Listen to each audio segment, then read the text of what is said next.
კიბერუსაფრთხოება, რომელიც დღევანდელ სამყაროში ჟანგბადივით აუცილებელია, ხშირ შემთხვევაში ერთ მარტივ კომბინაციას ეფუძნება, რომელსაც პაროლის სახელით ვიცნობთ.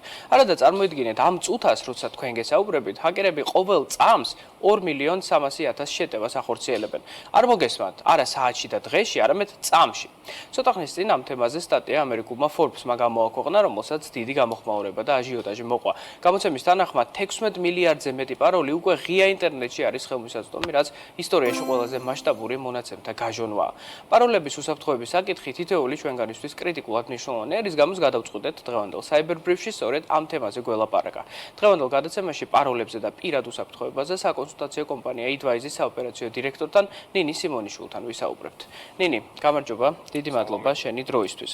მოკლედ, მნიშვნელოვანი თემა არის, რომელიც პირდაპირ ყველას გვიკავშირდება, რადგან პაროლი ისეთ რამეა, კომპანიას წარმოადგენთ პირადი ადამიანები ვართ უბრალოდ თუ რაღაცა, ყველას აუცილებლად გჭირდება. პირველ რიგში მინდა გითხო, რამდენად ხელმისაწვდომია დღეს ჩვენი ესე ბარათები, ჰაკერების, ჩვენი პაროლები ჰაკერებისთვის და როგორ ახერხებენ ეს ადამიანები, რომ შეაღწიონ ჩვენ სისტემებში და დაჰაკონ, ასე ვთქვათ, ჩვენი პაროლები. პირველ რიგში მოგესალმებით, მივესალმებით ეკინფორმის მაყურებელს. მიხარია, რომ კიდევ ერთხელ ვარ თქვენი სტუმარი, ვსაუბრობთ კიბერუსაფრთხოებაზე და როგორც აღნიშნეთ, დღევანდელი ჩვენი მთავარი თემა არის პაროლები. ზოგისთვის ძალიან მობეზრებული საკითხი, თუმცა კვლავ აქტუალური. მინდა დავიწყო მითით, რომელიც ალბათ გალექილია ჩვენს გონებაში მხატვრული ფილმებიდან გამომდინარე, რომ მავნე აქტორები ან ჰაკერები იყენებენ რაღაც არაორდინალურ უნარჩვევებს იმისთვის, რომ შეაღწიონ სისტემებში. სინამდვილეში საქმე მათთვის ბევრად უფრო მარტივად არის, როგორც სახლში შესასვლელად ვიყენებთ გასაღებს, ასევე ჩვენი ციფრული აქტივებისთვის ხელმისაწვდომად გვჭირდება პაროლები. არსებობს ბევრი სხვადასხვა ტაქტიკა, როგორ შეიძლება მოიპოვონ პაროლები. პირველი ყველაზე მარტივი არის გესინგი, ეგრეთ წოდებული გამოცნობა. ესე დროს იმ შემთხვევაში თუ გიცნობთ კარგად, მაგალითად გიორგი, მე ვიცი თქვენი სახელი. პირობითად შეიძლება ვიცოდე თქვენი დაბადების წელი. ანუ ვიცოდე თქვენი შინაური ცხოველის სახელი. ამ ინფორმაციაზე დაყრდნობით შეიძლება გადავწყვიტო, რომ გამოვიცნო თქვენი პაროლი. თუმცა ამ შემთხვევაში მაინც შეზღუდულები არიან, იქიდან გამომდინარე, რომ ვიცით ხო, რამდენიმე არასწორი პაროლის შეყვანის შემთხვევაში ხდება ბლოკირება ჩვენი ანგარიშების და ამის მიზეზი სწორედ ეს არის, რომ თავიდან ავირიდოთ ესეთი ტიპის შეტევები. მეორე, ბევრად უფრო, ასე ვთქვათ,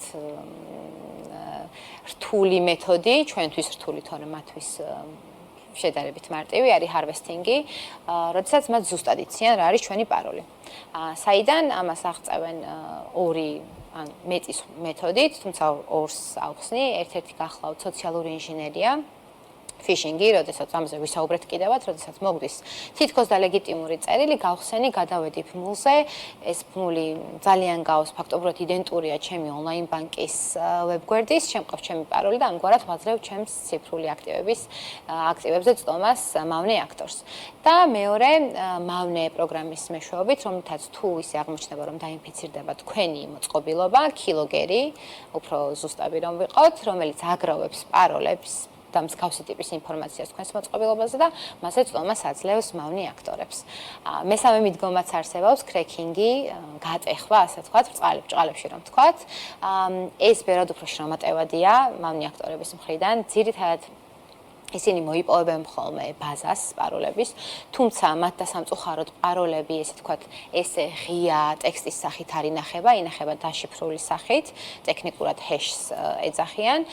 სწორად იმპლემენტირებული ჰეშის შემთხვევაში ფაქტობრივად შეუძლებელია მისი დეშიფრაცია, ამიტომაც განსხვავებული მიდგომა აქვთ ესე დროს, ადარებენ ამ ჰეშებს მათთვის ხელმისაწვდომი ღია ტექსტით არსებული ღია წყაროებზე პაროლების ჰეშებს პირობითად თუ ერთ-ერთი ცნობილი პაროლი არის ჩემი სახელი და ჩემი დაბადების წელი, დააგენერირებენ იმავე ალგორითმით ამ პაროლის ჰეშს და დაადარებენ ბაზაში. სადაც მოხდება დამთხვევა, ნიშნავს, რომ მათ გამოიცნეს პაროლი. ასევე ერთ-ერთი მიდგომა კომპანიების წინააღმდეგ არის ეგრეთ წოდებული სპრეინგი.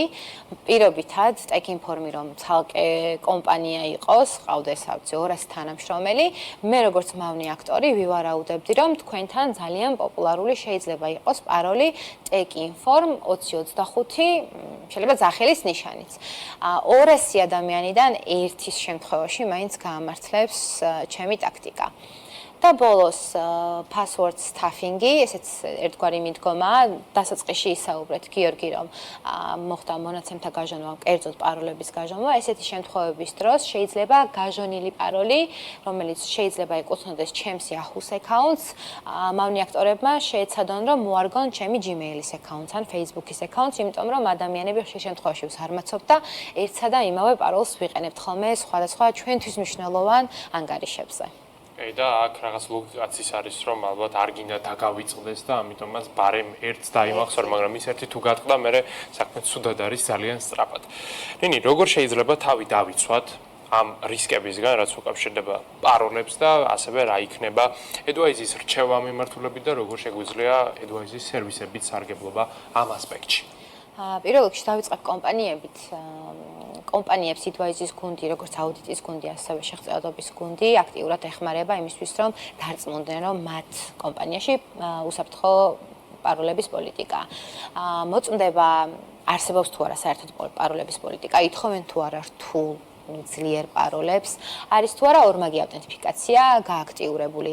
ხდება თუ არა პაროლების ხშირად ცვლა, ანუ რა არის სასიცოცხლო ციკლი პაროლების. ხდება თუ არა კომპანიაში მონიტორინგი, ასე ვთქვათ, დარქვების, გაჟონილ პაროლებთან მიმართებით.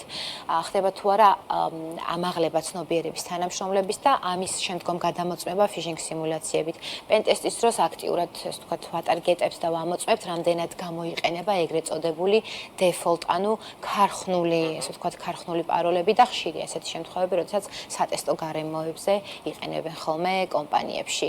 ხოლო რაც შეეხება უშუალოდ ჩვენს მაყურებლებს, თანამოქალაქეებს, ვურჩევდი, რომ ნებისმიერ შემთხვევაში, სადაც აქვთ საშუალება, უნდა გაიაქტიურონ ორმაგი ავთენტიფიკაცია, არ უნდა გამოიყენონ ერთი და იგივე პაროლი მათთვის მნიშვნელოვან სხვადასხვა ანგარიშებზე, ასევე ყურადღება უნდა მიაქციონ იმ ნოტიფიკაციებს, რომელსაც თუნდაც ელფოსტის მეშვეობით იღებენ გაჟონილი პაროლების შემთხვევაში, თუ მათ მოვიდეთ ესეთი ნოტიფიკაცია ნიშნავს, რომ აუცილებლად შესაძლებელია პაროლი, არასდროს არ უნდა გააზიარონ თავიანთი პაროლები სხვებთან და არ უნდა შეინახონ ბრაუზერში პაროლები, ჯობია რომ დაიმახსოვრონ. ზოგადად პაროლს უნდა მიუდგეთ ისეთივე პასუხისმგებლობით და სიფრთხილით, როგორც არ ვიცი, სახლის გასაღებს უდგებით ან თუნდაც მანქანის გასაღებს. და შეიძლება უფრო მნიშვნელოვანიც კი იყოს რა თქმა უნდა, ფინანსური თვალსაზრისით შეიძლება ბევრად უფრო მნიშვნელოვანიც იყოს. მით უმეტეს AI-ის ეპოქაში, როცა ჰაკერები იმაზე ძლიერები არიან, ვიდრე ოდესმე ყოფილან და თან საფრთხეებიც არის ძალიან გაზელი. ნინი, დიდი მადლობა, საინტერესო რჩევები იყო, იმედი მაქვს ჩვენი მაყურებელი გაითვალისწინებს აუცილებლად ამ რჩევებს და უფრო მეტად დაცული იქნება, როგორც თვითონ, ასევე კომპანიები, რადგან ძალიან დიდი პრობლემაა ზოგადად ამ ტიპის ინფორმაციის გაჟონვა კომპანიებისთვის. ამაზე არაერთი სკანდალიც გვინახავს ამერიკის შეერთებულ შტატებში და თუ კარგად დაიცავენ კომპანიებს საკუთარ თავს, ყველასთვის ეს ცხადია არის უკეთესი. დიდი მადლობა და ცხადია კიდევ Adwise-ის ამბებს არაერთხელ მიმოვიხილავთ ტექინფორმში. Cyberbrief-ის დღევანდელი სტუმარი Adwise-ის ოპერაციული დირექტორი ნინი სიმონიშვილი იყო, რომელმაც მოგიყვა თუ როგორ უნდა შევარჩიოთ პაროლი, ისე რომ ჰაკერების ამ მიზნე არ გავხდეთ. Adwise კი როგორც იცით, ტექინფორმის პარტნიორი კომპანიაა, რომლის ამბებს BMG-ზე თვეში 3-ჯერ გაგაცნობთ. დაიცავით თავი ციფრულ სამყაროში და თვალე ადევნეთ Cyberbrief-ს.